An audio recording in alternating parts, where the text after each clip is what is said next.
Good morning. How are you guys today? Good. Good. So today we're going to be learning about how to create a business and business organization.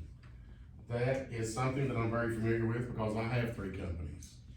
So when people have small businesses and they get into becoming a bigger business, a lot of people want to put their businesses in what they call an IPO. And an IPO lets you become a traded entity on the stock market, which will increase your monetary value. So many people like to do this, but you have to go through a lot of rigorous inspections, tests, and you have to qualify for certain things to be able to get on the market, be able to get in a stock market environment. So in order to start at the bottom, when you want to start a company at all, any company, you go to the Secretary of State.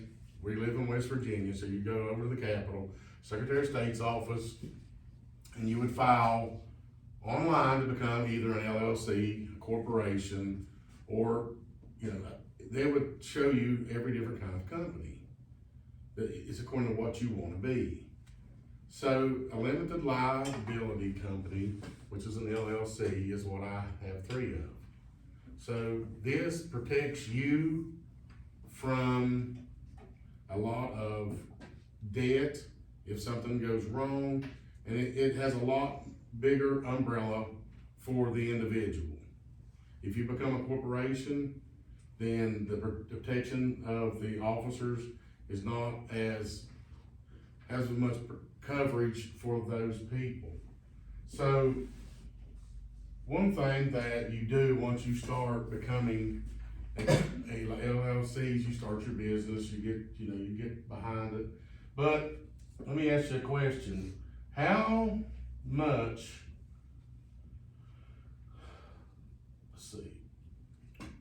what do you think the following question means? Genius is 1% inspiration and 99% perspiration. Do you believe that? So what it's saying is, that was Thomas Edison that made that comment, that you can have the idea to make a company or do anything. That idea is easy to run with, but it's going to be a lot of hard work, a lot of due diligence, and a lot of failure. Most companies fail within the first 3 years of their startup. So statistically speaking, you are going to fail the first 3 years of that company in on average. But when you start that company, if you do fail, this will protect you, having an LLC. But if you want that company to grow and get bigger and get bigger and get bigger, such as stuff that Elon Musk does, Donald Trump does, Joe Biden does, anybody that has a company, anybody that's ever owned a company, they step it up to a corporation. They elect officers, they start making charters, and they all have a mission statement. A mission statement is, a lot of you guys in here work at McDonald's. So when you walk in the door, you have a mission statement written up there,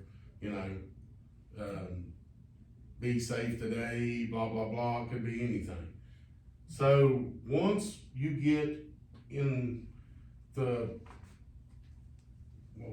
the baby stages of the company, it's hard to keep things going.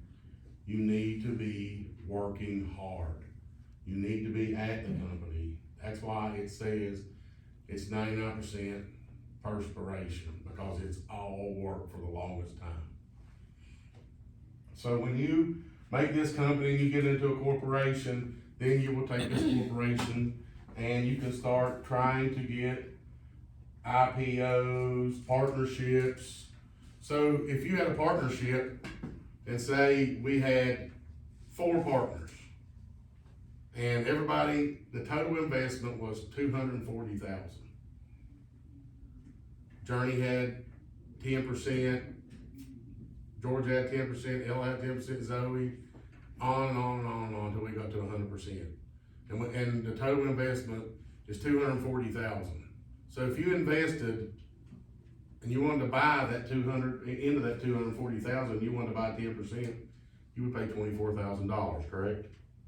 So that would vest you 10% of that company into that partnership. Okay, it can be a limited liability partnership. And those partnerships grow and your money grows, excuse me, and all you guys start making all kinds of money. Yes. What's an IPO? It's a individual public offering, which when you put it in this, when you go to the stock market, they're going to explain all this stuff to you, which you already researched.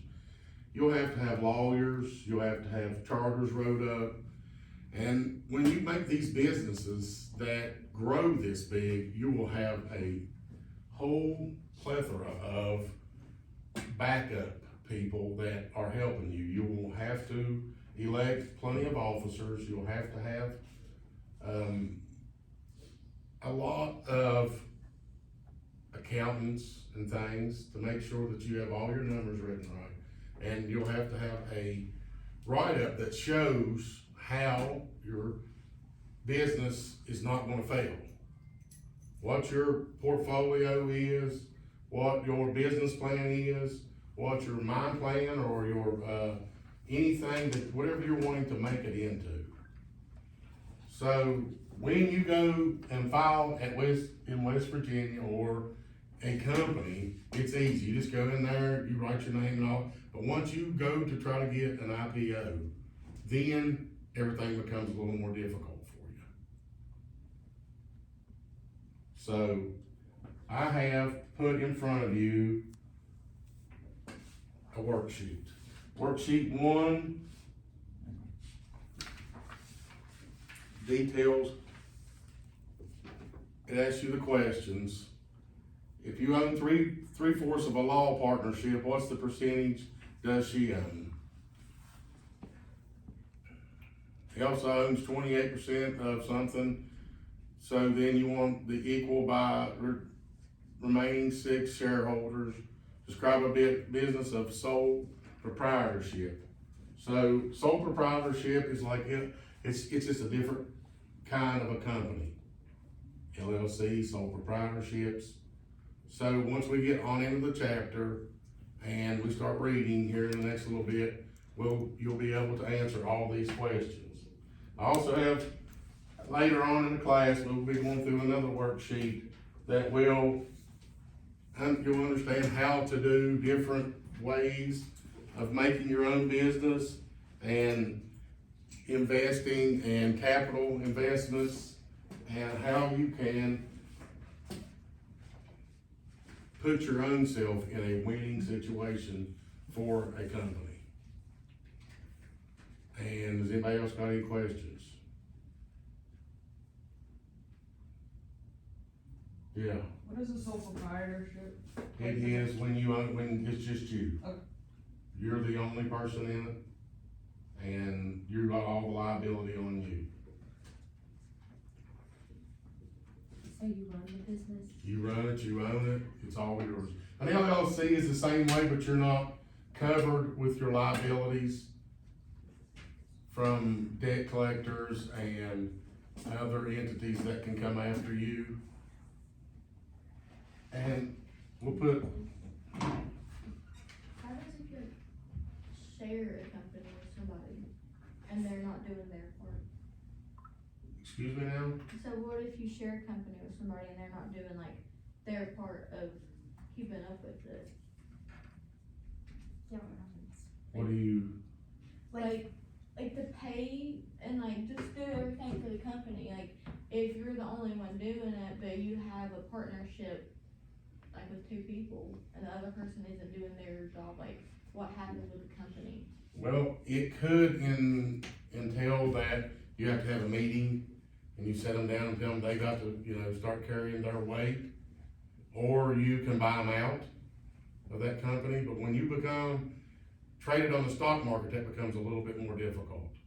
Because you have a board of directors that you have to assign and officers you have to assign, and then they will take a vote And then if you would have to buy that person out of their stock shares. And right here it tells you, it's just telling you different things about sole proprietorship and the articles of business of what you have to do to create that. All this stuff is easily found online, every bit of this. And if you go to the Secretary of State to file for these sole proprietorships or these LLCs or these corporations, all the information that you need is right there. But I suggest you research before you go online, check out what you need, and really understand how starting a company is a lot of stress. A lot of people do it. You've seen it here in the Danville area. How many mom and pop restaurants have opened up and closed? A lot. It's not an easy thing. And a lot of things are, there's not a lot of people here. So we have to make sure we do our research. We understand our crowd that we're trying to get in there and make sure that crowd's gonna be coming, every day, every week, or what days we need to be open. You'll see a lot of restaurants and stores that are not opened on Mondays and Tuesdays for the simple fact that they don't get no business on Mondays and Tuesdays. Most people eat at restaurants, in the weekends. Most people shop. Grace and Tate's over here, they shop. Everybody shops on the weekends. First of the month, paycheck time for, workers. The first of the month is really bad at McDonald's. Yeah, well, and, people get their paychecks, usually like the state government gets their paychecks the first of the month and the middle of the month. So that's when everybody is, out spending their money. Gas stations usually are something that stays open every day because every day someone needs gas or they pick up knickknacks. So you have businesses that grow and grow and they keep growing. And once they get their articles and they make everything their charters and they become traded on the stock market, then that's just the beginning of the stress. You have to make money for these people to want to buy your stock and keep investing in your stock and keep investing in your company. So you have to pick a certain demographic and like cater to that. Well, you don't necessarily have to pick the whole total demographic, but it would be nice if you did AEP, West Virginia American Water. They have a group that they cater to. And they know that everybody's gonna want water, everybody's gonna need power, most everybody. And they do sewer the same way. But you find you could say demographic, you could say for you all being at your age, it would just be the crowd that you associate with or that your business associates with, and the number of rooftops that you're going to be able to supply. Putting a business in Danville, West Virginia, and trying to make it into an IPO is gonna be tough. Unless you can get it on the 4-lane to where you got a lot of people coming by you, because there's not a lot of rooftops.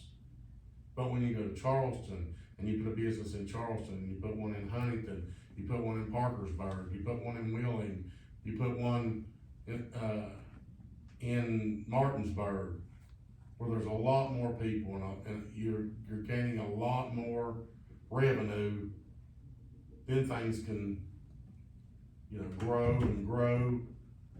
But coming here, Southern West Virginia, that's why there's not a lot of companies starting.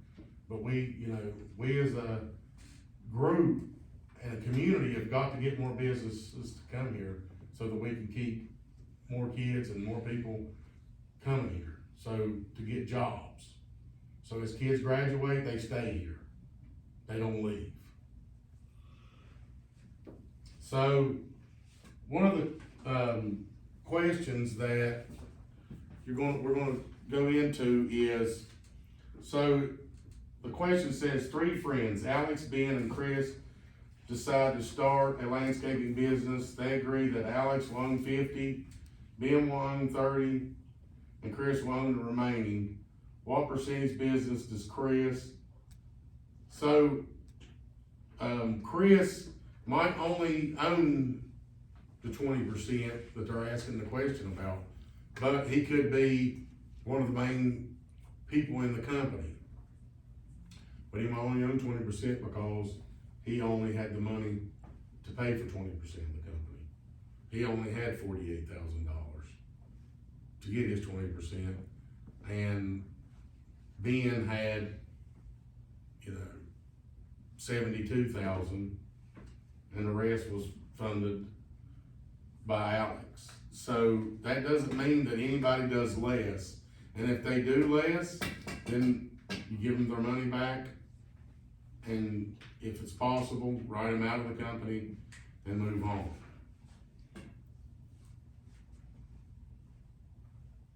So profit, if you're not making a profit, or if you're making a profit, it's gonna make or break your business. So profit is your money above what you all have invested, your money above what things have been done. So does everybody know what your profit? So your profit's gonna be above your expenses, all of your expenses of the business. Many of the everyday expenses are like your labor costs, your power, your water, your building rent. Once you've paid all these bills, and that's what you got left over, is your profit. Do we understand that? Yes, sir. Okay. All right, that's it for right now. Okay, so good afternoon. This is economics and part of your social studies. Today we're going to learn how to find the origins of the stock market. And in that, there's a lot of things that started the stock market and a lot of things that began earlier than most people anticipated. So who thinks that the stock market started 100 years ago? 200? It actually started over 1,000 years ago. The stock market started before the turn of the 0 century. So people were doing things in the stock market as early as 400 BC.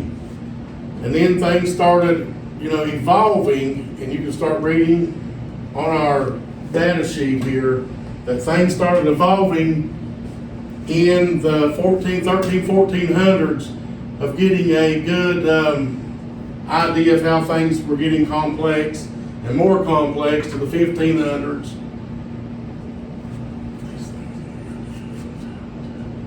And the world's first stock market that today's society verifies was in Belgium, Flanders, and John.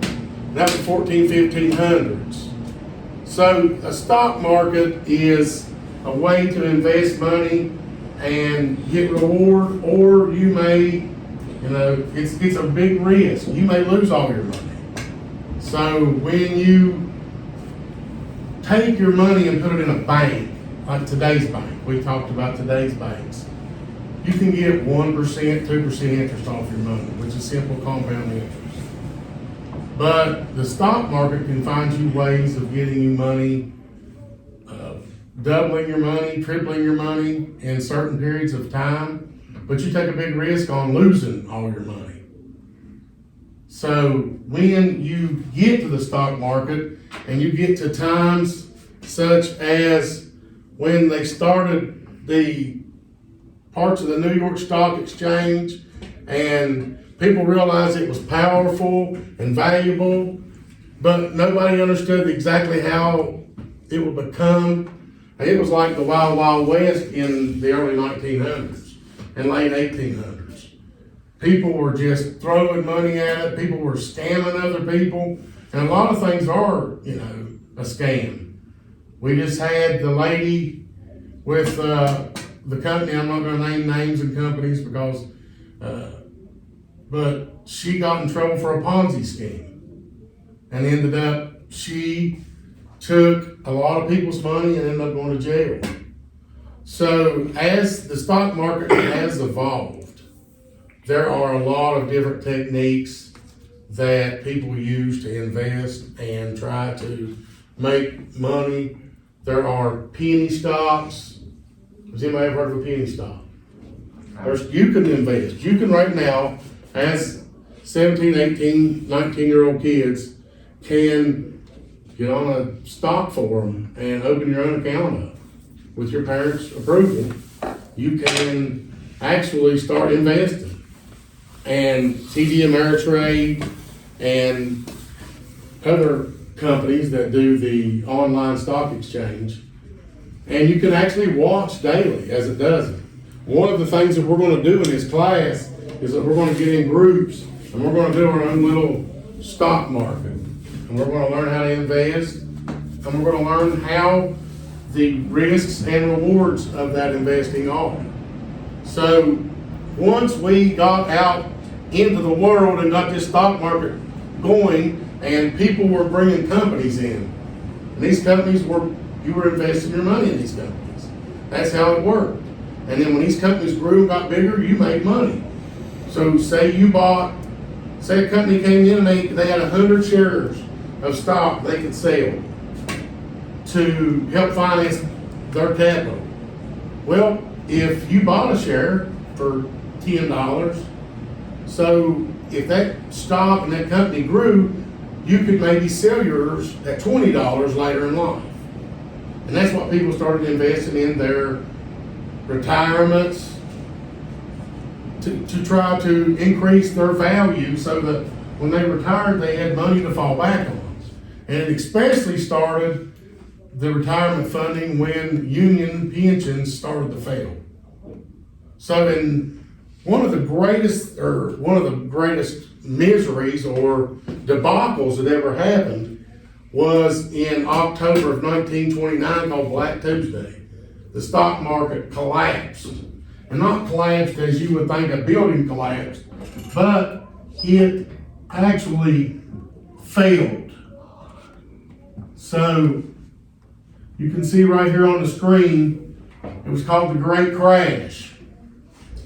So one of the things that happens is, like I said, as your stocks increase in price, and they start, looks like an EKG. Does everybody know what an EKG is on a heart monitor? Well, but it keeps climbing. And one of the things that happens is when your stock gets up to 20, your stock gets up to 30, other people are buying in. They're buying in not what you bought in at 10, they're buying in at fair market value of where it's at that point. Well, it keeps going up, and people keep throwing money at it and buying it and buying it. Well, say that you bought into a technology, and this computer technology was great. And then all of a sudden, somebody come out with a new technology that surpassed that. That's like Elon Musk's electric car. There were electric cars, and people invested money in them, in those companies. But when Elon Musk and them came along and got Tesla, it overtook them because you could get more miles out of a battery. It was better looking vehicles, blah, blah. I mean, there's just a multitude of different things. So they decided that, well, we can't compete. So we're just going to back out. We're going to sell all of our stuff. Well, all that stock you had at a certain price that it grew, now probably went to $2 because nobody wants it anymore. It's driven off of demand, supply and demand. So when this all crashed, it started the recession, okay? And then we went into a depression. You know, in the 30s, the United States was in a bad depression. The stock market was bottomed out. There were a lot of things of monetary value that weren't very good. So, as you know, there were a lot of people, which if you really read this article, there were a lot of people that actually were jumping out of building windows and killing themselves because they'd lost their family fortunes. I mean, they were broke now. I mean, like, coming, taking all your belongings out of your house broke. So, and then it came back. As years went on, we come out of the Depression, we go into World War II, things evolve. We start making guns, vehicles, ships for the war. Everybody starts getting back to work. The money starts coming around again, and things start happening. So then people start getting careers in the stock market.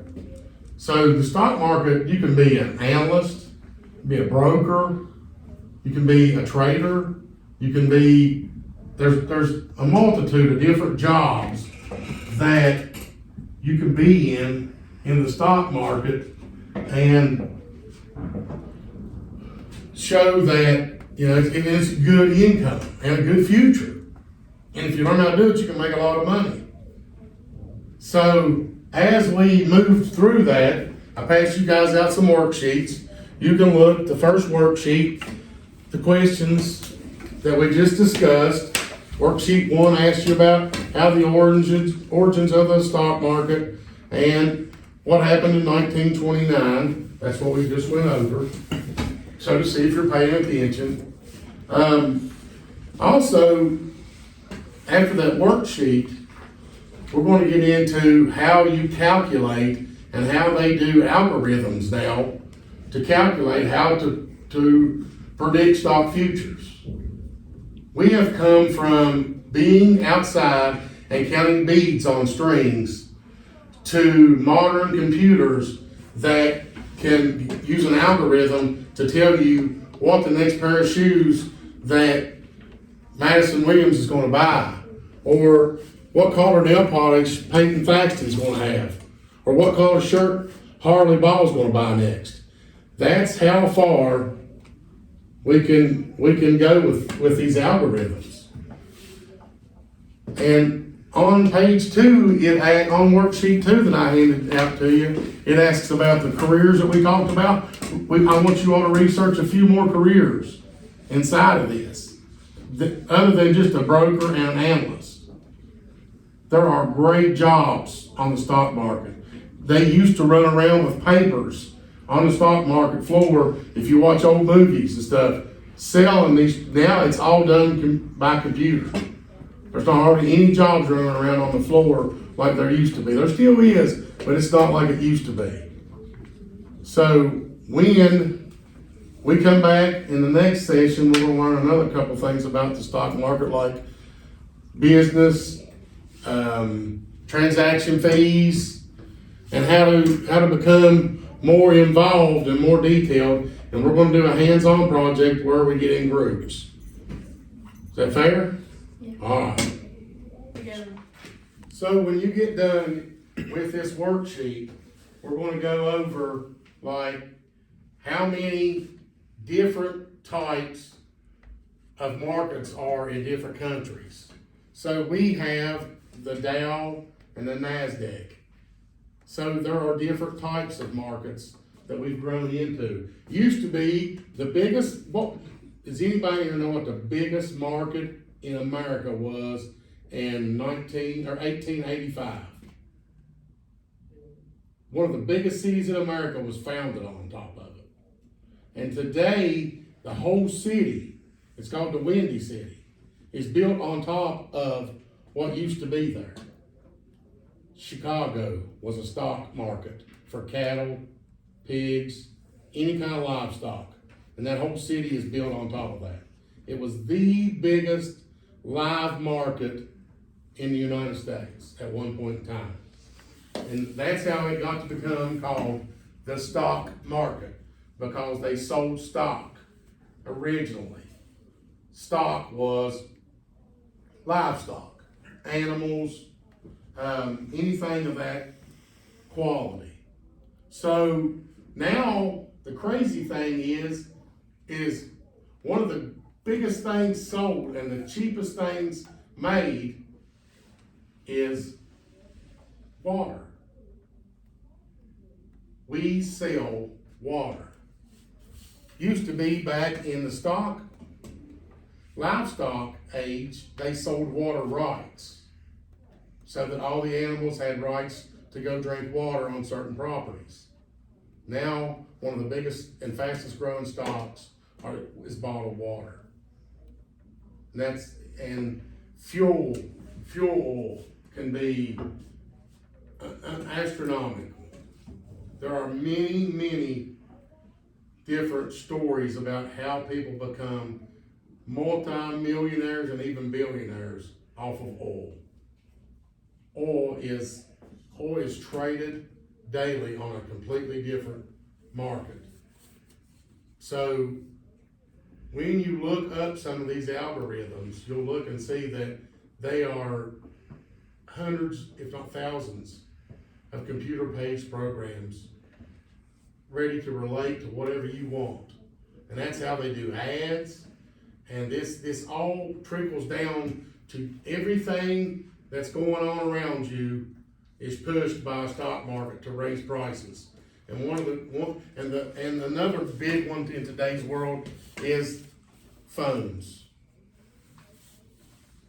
Apple stock is out of the world. Verizon, T-Mobile, and you watch them, they all start combining with each other, and then they do an IPO. Okay? We'll talk about this when we start the businesses. But when you want to make a business that you own be bought and sold on the stock market, you do an IPO. Okay? And we'll learn what IPO means in our next lesson. And one other thing that we need to understand is that what we go over and what we learn does not necessarily mean what you go do. Okay?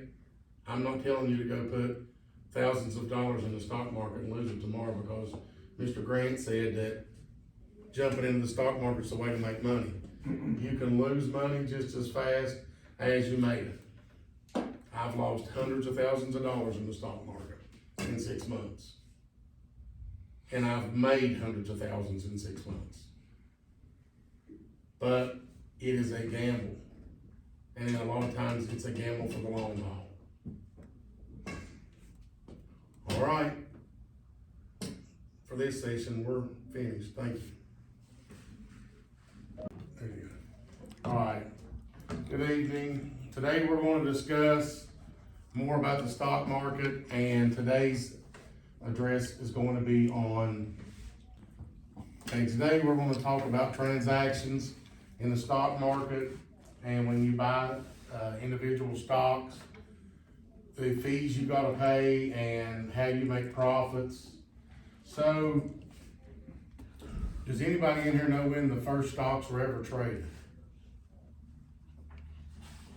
In the late 1800s. How about the late 1600s?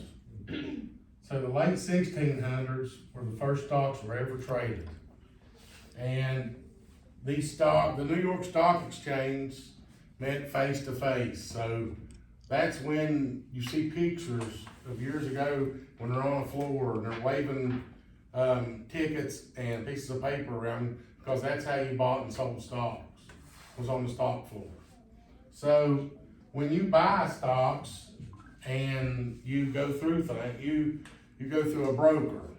So there's a lot of careers we talked about yesterday on brokers, economists, economic consultants. There's all kinds of jobs that you can get involved with a career. So now, used to be, you had to contact somebody, they would take your name, take your money, and buy stocks.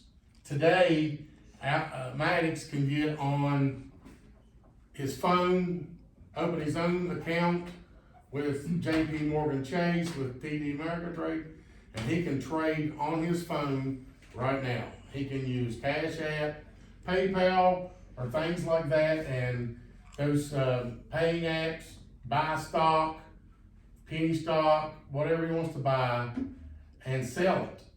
So in order to realize if you're making money, if Madeline would go and buy 100 shares, she would say, well, it's 100 shares at $5 a share, so I spent $500. I spent $500, right? So, in order to see if you made a profit, when you sold it, or you could just do it with a calculation without selling it, and say that the stock now was $8, you would take 8 times 100 shares, which is $800. You originally spent $500, so you made $300 profit before taxes. Understand that these stocks are all taxed. There are also transaction fees that if you have a stockbroker, he will charge you to do this work for you, in which you can do on a phone by yourself now. So for years, people got paid. Stockbrokers got paid transaction fees. Every time you traded or you bought or sold your stocks, they charged you a fee to do it. Now you can do it on a phone and do it for a minimal cost, because there's really not, everything's done through a computer. So when you buy these stocks, you can buy them from a discount broker or a full service broker, which are just different types of these careers here. So you got investment bankers, auditors.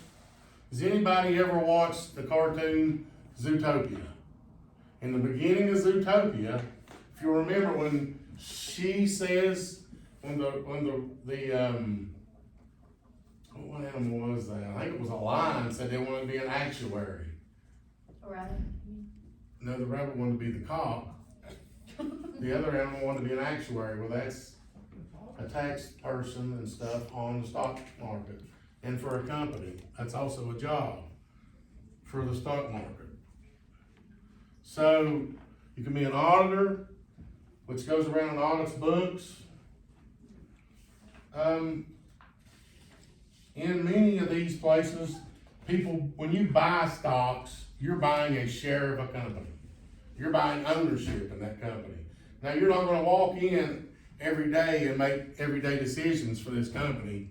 You know, every stock, you can read how the company is laid out to when you can actually go in, and they have a board, just like the Board of Education to an extent. And they go in and they have meetings, and you can speak in front of the board or whatever if you have a problem, or if you just want to ask about future business in the company. So when you buy this ownership, you buy shares, and that's why it's called stocks. Okay, remember yesterday we talked about stock market, stock this. So we talked about livestock. So when you buy the stock, it is a share. And you buy it for, when you buy it, say you buy it right now, you buy it for the market value right now. And when you sell it for the market value of when you push sell. It's not 4 days ago, it's then. It's the actual time. So most of the stocks, they'll go up, prices go up. You always want them to go up, unless you're somebody that's trying to corner the market on a stock. You want it to drop so you can buy more and buy more and buy more, and people try to take over companies and things. So most of these stocks that you buy are just incidental stocks. Unless you are you're buying a whole bunch of them. So stock prices go up and down just like everything. It's supply and demand. If the supply is low and the demand's high, the price is gonna be up. It's no different than going to one of the restaurants over here and they don't have very many steaks to sell. They're gonna sell the steaks at a higher price because more people want them. It's supply and demand. Most of these stocks that you will buy, you want them to mature, meaning that they're gonna start at a low price, they're gonna get at a price that will start giving you dividends. Dividends is payment for owning the stocks. And different companies pay different dividends based on market shares and market prices. So, let's look at this example on the TV.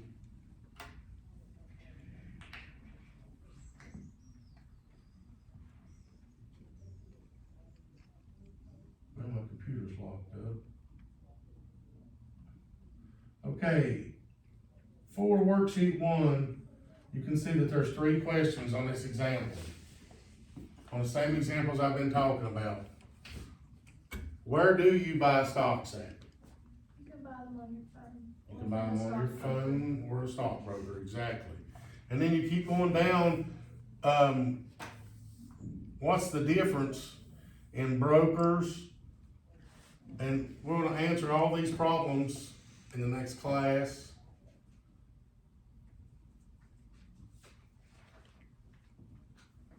So what we wanna do in the next class is we're gonna get together, we talked about this already, and start our own stock market, our own little Scott High School stock market. And you're all gonna get in groups and invest and buy things and sell things. And it's all gonna be a game.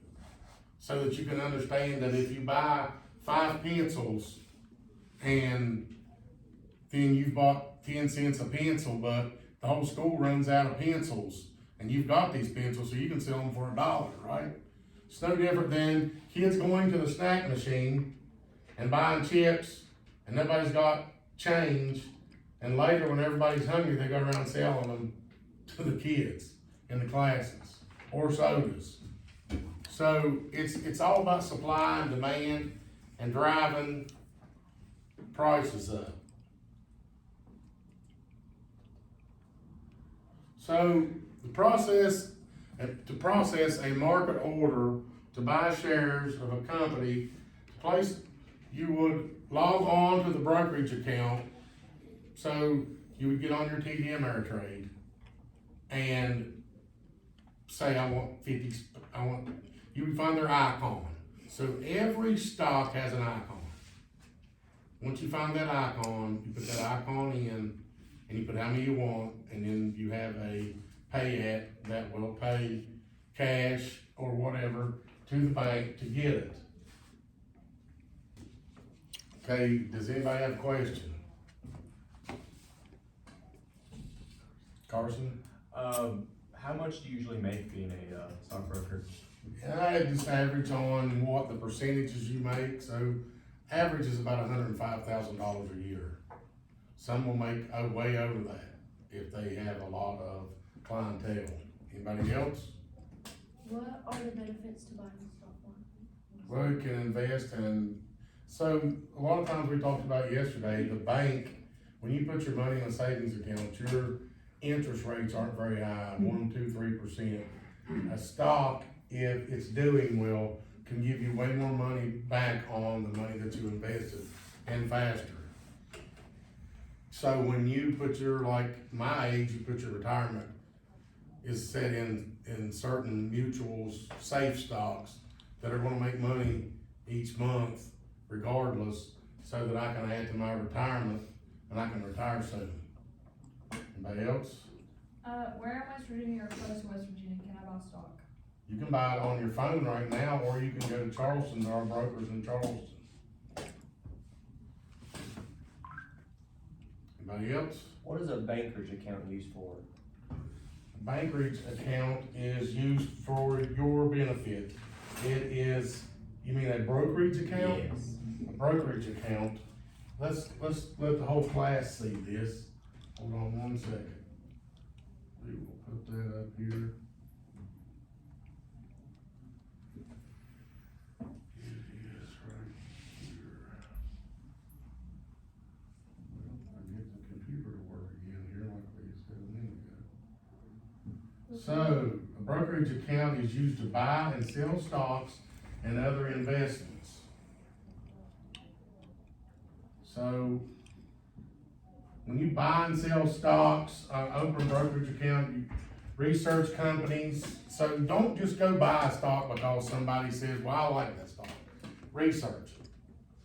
You all, at your fingertips, every one of you have a phone. and at your fingertips is the world. You can learn anything you wanna learn on a phone or a computer at any point in time, at any place, as long as you have service. So researching companies to make sure that they are a viable company that is going to make you money and not lose you money is a safe and secure way for you to make sure. So sitting around and just saying, well, that stock looks like it's something, you can research that company right now, sitting at your desk, and see if they've made money in the last 5 years, if they've lost money, what kind of conditions they made money on. So that's what people use these algorithms for, like we talked about, is that they know that spring's coming, people are gonna buy flowers, people are gonna buy everything. So people will go invest in companies that deal in flowers, Easter baskets, and because they're gonna make a bunch of money from now until June, and then they'll sell them to make money, because they know the stock of these places are gonna go up. A lot of people will invest in things around Christmas time that have to do with Christmas, because at Christmas, everybody's gonna start spending money and want, to buy presents, Amazon. At Christmas time, Amazon is crazy, so does Walmart. Why would you not buy Walmart or Amazon stocks in November and sell them in January? I'm just giving you examples, I'm not telling you what to do. The need to invest your money and make money on it is what drives people to invest in the stock market, to be the next millionaire, to be the next person that makes enough that they don't have to work no more.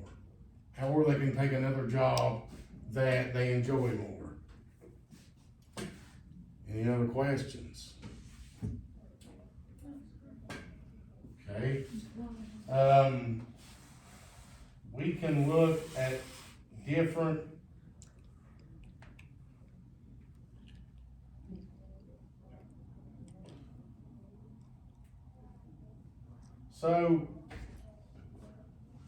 we have different sets of interests and interest-bearing accounts that also we can invest in, CDs. So I will start that at a next class period. So have a good day and enjoy yourself.